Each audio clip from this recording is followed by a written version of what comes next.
bisa melihat dampak yang ditimbulkan dari perbuatan si pelaku.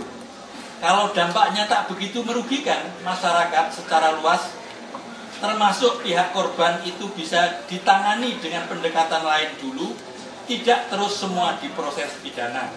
Dari sisi perusahaan perkebunan, tidaklah terlalu merugi.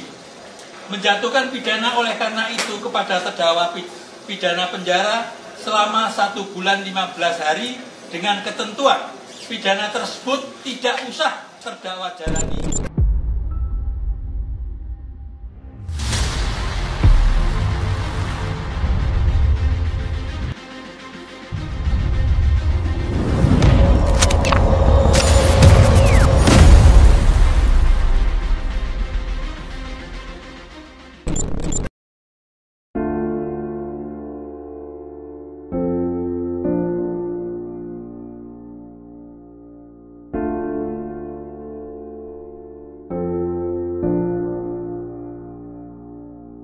Pada tahun 2009, Nenek Minah mulanya iseng memetik 3 butir kakao di lahan perkebunan milik PT Rumpun Sari Antan di Banyumas, Jawa Tengah saat memanen kedelai.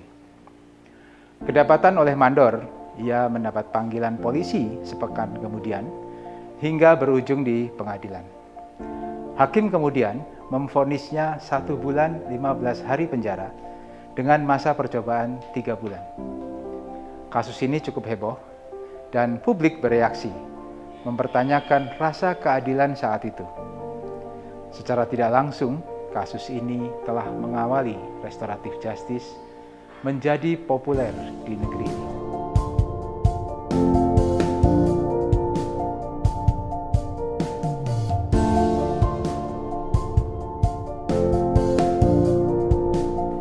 Sama halnya dengan rezim pemulihan aset atau aset recovery regime. Pemulihan keadilan atau restoratif justice merupakan paradigma baru dalam hukum pidana modern.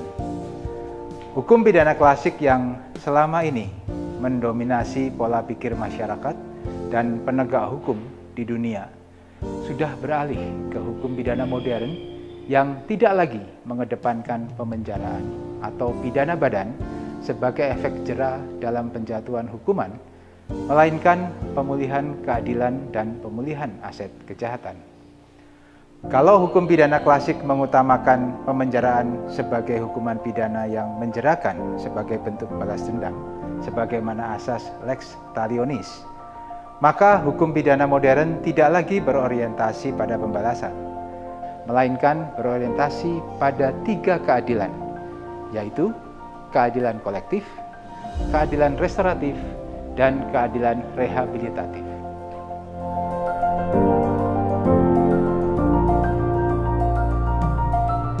Pemahaman restoratif justice dalam konteks modern sebenarnya diawali sekitar tahun 1970-an sebagai bentuk mediasi atau rekonsiliasi antara korban dan pelaku. Hampir mirip dengan kasus Nenek Minah. Pada tahun 1974, Mark Yonsey, seorang petugas probation atau masa percobaan di Kanada, berinisiatif mengatur agar 2 remaja pelaku tindak pidana bertemu langsung dengan korban mereka dalam kasus vandalisme dan setuju untuk membayar ganti rugi. Respons positif korban dalam kasus tersebut menjadi program rekonsiliasi antara korban dan pelanggar yang pertama berhasil di Kitchener, Ontario, Kanada. Berita tentang kasus tersebut kemudian menyebar ke seluruh Kanada, Amerika, dan Eropa dengan berbagai istilah dan penamaannya. Sejak saat itulah pemikiran tentang restoratif justice modern mulai berkembang.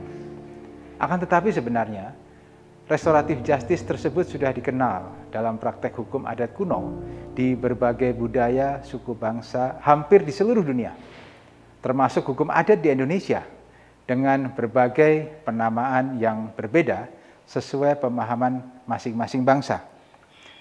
Memang dalam praktek penerapan restoratif justice tidak sama di beberapa negara.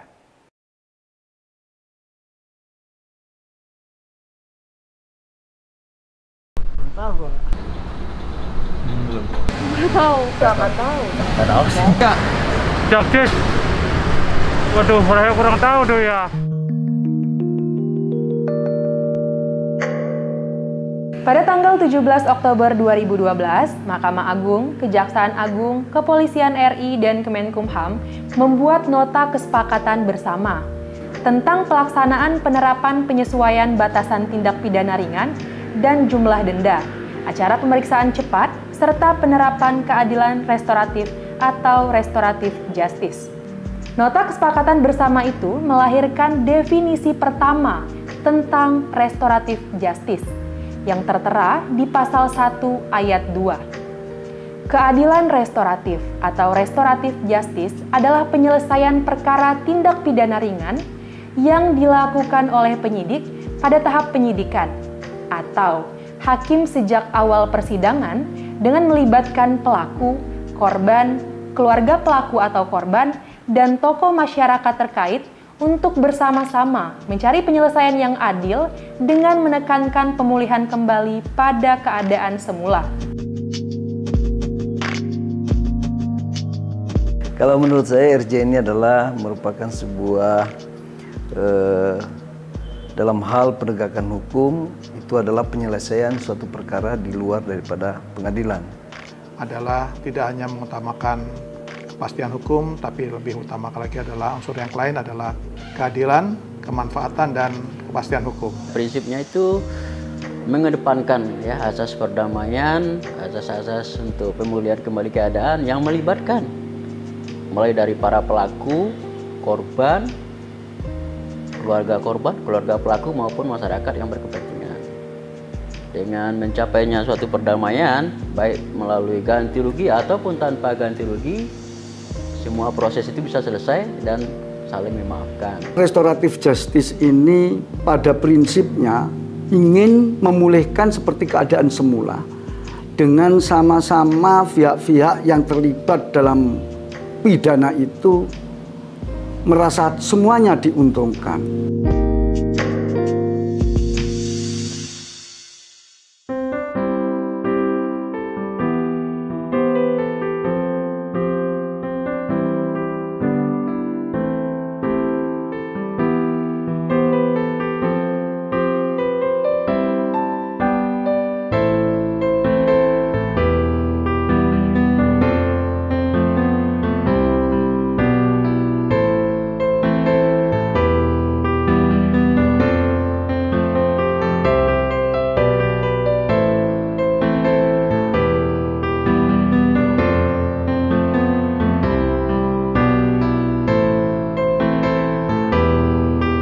Restoratif justice itu sebetulnya konsep yang mengoreksi ya.